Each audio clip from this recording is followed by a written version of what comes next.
Okay, in today's video we're going to be vetting 5 ovals. Okay, we're going to be taking a good gander at these. All of these diamonds are over 1 carat. They're between they're over a carat and less than 1.10. All of these diamonds that we're going to be looking at are either E or G in color. And they were called in based on their specs. They had the best specs we could find on the GIA reports. And as you're going to see, there's going to be some variances in the way that these diamonds actually look. This first one that we're looking at is an E color, SI1, and happens to be one of my favorites in this lot. There's a great distribution of bright reflections from top to bottom in this oval. The bow tie is minimal. You got nice bright areas across the belly and very minimal head body shadow. Okay, I want you to plant that in the memory banks as we move on to the next one, because there is a visual difference from the first to the second. All right.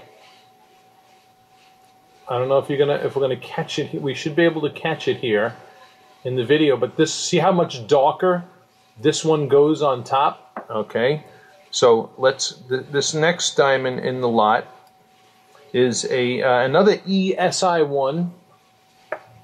Okay, and this diamond here, look at how the dark part gets darker. The dark part gets darker. The top part, there's more, I don't want to say transparency, but transparent in the sense that you could see through the diamond back to the gray behind it. All right. So again, the bow tie in this one is minimal. So if we were just looking at bow tie things, your bow tie is minimal in this one as well. But the distribution of bright and dark reflections in this one, there's more of an emphasis on the darker side than the brighter side. All right. So I would eliminate that one from this equation since we're picking ovals with the nicest optics. All right. Let's see if I can get that. You could see it right there as I have these as I have the first 2 ovals side by side. All right. So that first one, that's a beauty.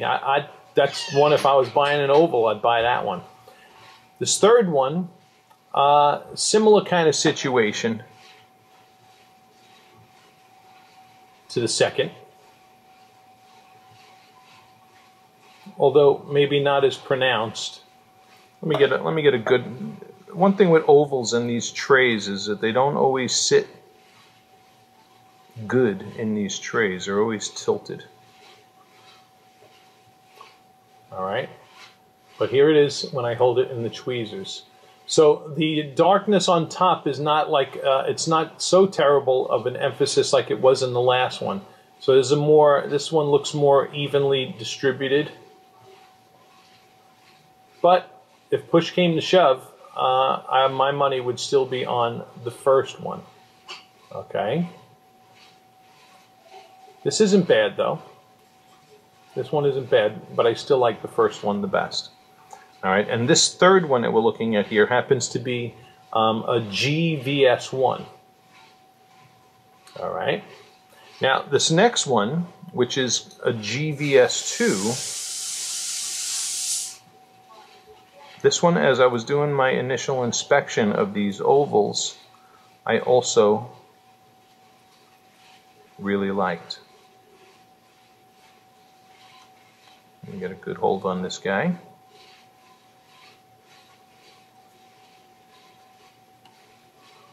Okay. Yep, and you can see why. There's no big great darkness on top. Again, minimal bow tie, and good distribution of bright and dark reflections throughout the diamond.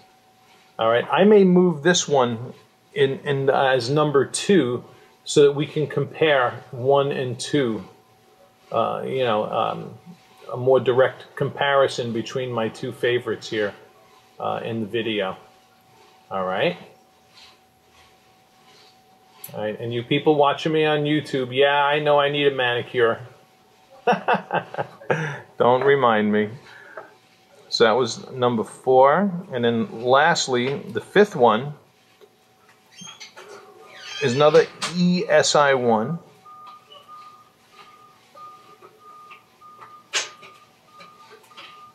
Okay. And this isn't a bad one either. Once again, minimal bow tie.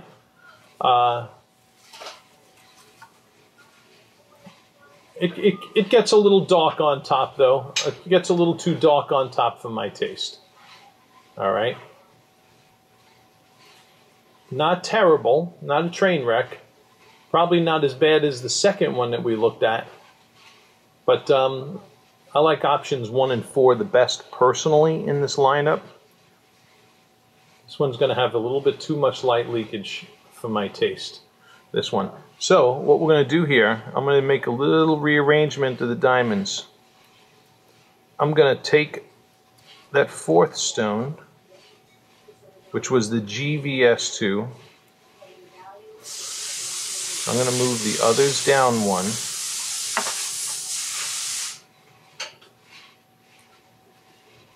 And I want to put these 2 side by side.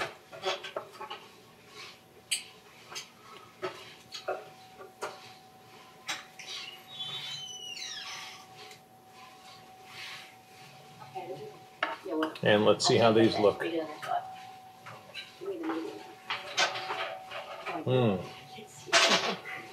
All right, so that's diamonds 1 and 4, and I have them side by side now. So this is the ESI1 and the GVS2. And you know what? They're both looking really good here in the indoor diffuse daylighting. All right, so I don't know, and here in this lighting may be a slight nod to the first one, but we're going to put on some spotlighting and look at that fire and sparkle and see if that persuades me one way or another. All right, now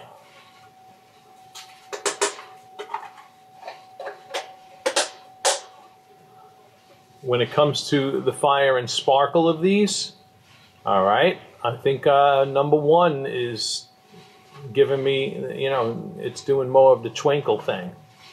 So, yeah, in fire and for fire and sparkle, okay, that first oval. All right, let's go into stronger spotlighting. Whoops, in fairness, let me show you the other ones in spotlighting as well. There's the other 3. Okay, that 3rd one there, putting out some good fire, all right? But that was the one that did not do well in indoor diffuse lighting, had that notably dark top, okay? So, the other 2 ain't doing that much for me. So, let's go to, in fact, that 3rd one there is probably throwing off the largest flash of the ovals, all right? But I want it to look its best in indoor diffuse lighting because that's the most popular lighting you're going to be in. All right, stronger spotlighting now. All right, now check this out. I got the diamonds right here under the spotlighting and just moving the tray.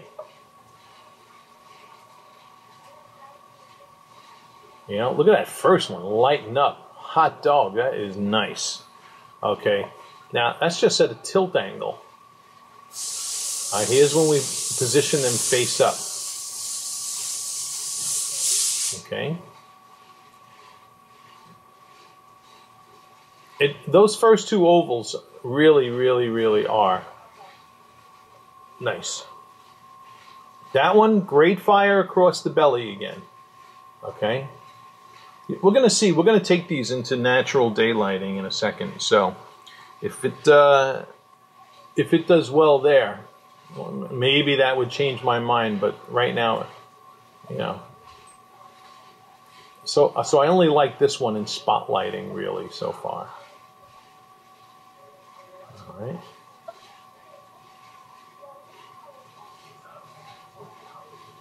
All right. Spotlighting is a tricky lighting because it can really make a diamond that's not so good look great.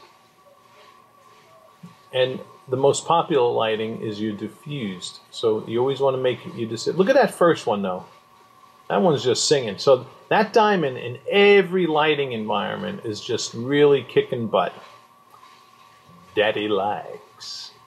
Okay? I like that stuff. Number one is really, when you get down to it, it's my top pick so far for diffused and spotlighting. Let's go by the window and see if any of my opinions change.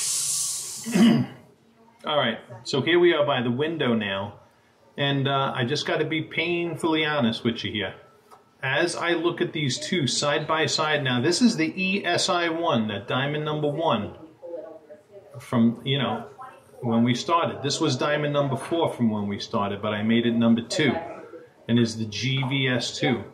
And in natural daylight, okay, and this happens from time to time, but my opinion changes. And it changes here too. Now, ask yourself this question. When you look at these two diamonds side by side, and insofar as you think you could judge color in a diamond, which one looks whiter? Doesn't this G on the right look whiter? Okay, and it's not due to it being a better color either. It's simply due to the amount of internal reflections off of virtual facets. Virtual facets is a subject in and of itself. But that diamond is really facing up wicked, sick, awesome.